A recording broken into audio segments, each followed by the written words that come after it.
कामचोर देवरानी। एक बार की बात है, सुषमा अपने पूरे परिवार के साथ खुशी खुशी मोहन नगर में रहती थी। उसकी 2 बहुएं थी, पल्लवी और शिवानी। एक दिन दोनों बहुएं रसोई में काम कर रही होती है कि तभी उनकी सास सुषमा उन्हें बुलाती है। अरे बहू, जरा इधर तो आना। शिवानी, जरा जाकर देखना सासू माँ क्या कह रही हैं। दीदी आप ही देख लो ना जाकर, आपको भी तो सुनाई दे रहा है। अरे मैं आटा गूंद रही हूँ ना, तुम चली जाओ। हाँ तो मैं भी तो सब्जी काट रही हूँ ना दीदी। अरे बहू जल्दी आओ। ओह, ये तो जाएगी नहीं, मैं ही जाकर देखती हूँ कि क्या करना है। पल्लवी सुषमा के कमरे में जाती है। जी मम्मी जी, क्या हुआ? शाम को घर पर कुछ मेहमान आने वाले हैं, तो तुम अच्छा सा खाना बना लेना बहू। ठीक है मम्मी जी, आप बता दीजिए क्या क्या बनाना है और कितने लोग आ रहे हैं। सुनील की मौसी जी और उनका पूरा परिवार आ रहा है। कुल मिलाकर 3 लोग और हमें मिलाकर हुए 9 लोग। तो अभी से ही तैयारी करना शुरू कर दो। और हाँ, घर की सफाई भी कर देना, हाँ अच्छे से। जी मम्मी जी, सब काम हो जाएगा, आप चिंता मत कीजिए। पल्लवी शिवानी को घर में मेहमान आने वाले हैं इसके बारे में बताती है। क्या 9 लोगों का खाना बनाना होगा, घर की सफाई करनी है?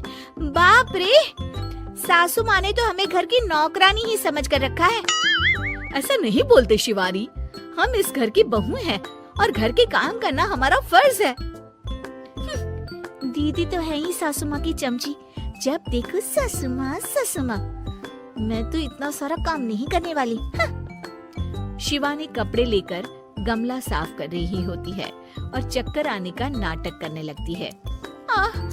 मेरा सर चकरा रहा है। तभी वहाँ पल्लवी और सासू माँ जाते हैं। अरे बहू, क्या हो गया तुम्हें?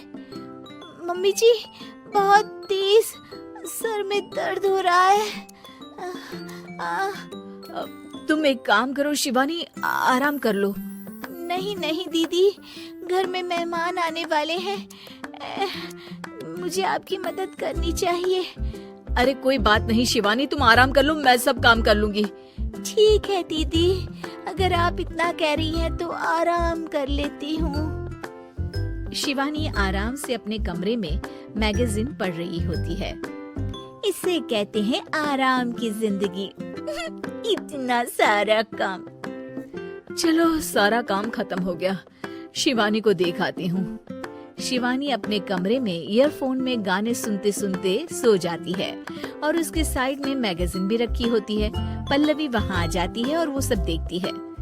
ओहो, तो मतलब सब काम चोरी का बहाना था। अभी बताती हूँ इसको।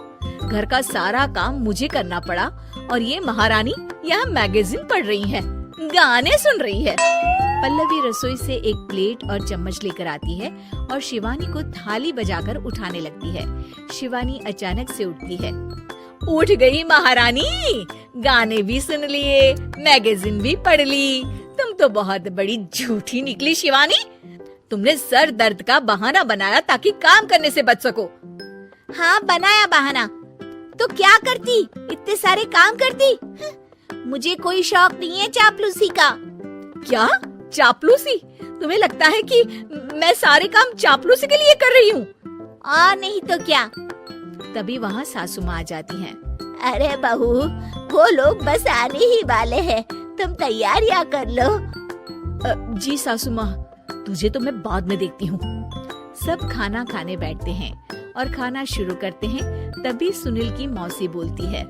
वाह भाई वाह, खाना तो बहुत ही अच्छा बना है सुषमा जी, एक एक चीज में क्या स्वाद है। ये सुनकर शिवानी मुंह बना लेती है। उसे अपनी जेठानी की इतनी तारीफ रास नहीं आती। आपकी बहुएं तो बहुत ही अच्छा खाना बनाती है। हाँ बनाती तो दोनों ही अच्छा है, पर आज ना ये सारा खाना बड़ी बहू ने बनाया है। छोटी बहू की तबीयत ठीक नहीं थी, सो इसलिए। मानना पड़ेगा सुषमा जी, आपकी बड़ी बहू तो बहुत ही गुणवान है। पल्लवी की तारीफ सुनकर शिवानी को जलन होती है। पल्लवी ये सुनकर खुश हो जाती है और शिवानी की तरफ देखकर उसे चिढ़ाती है।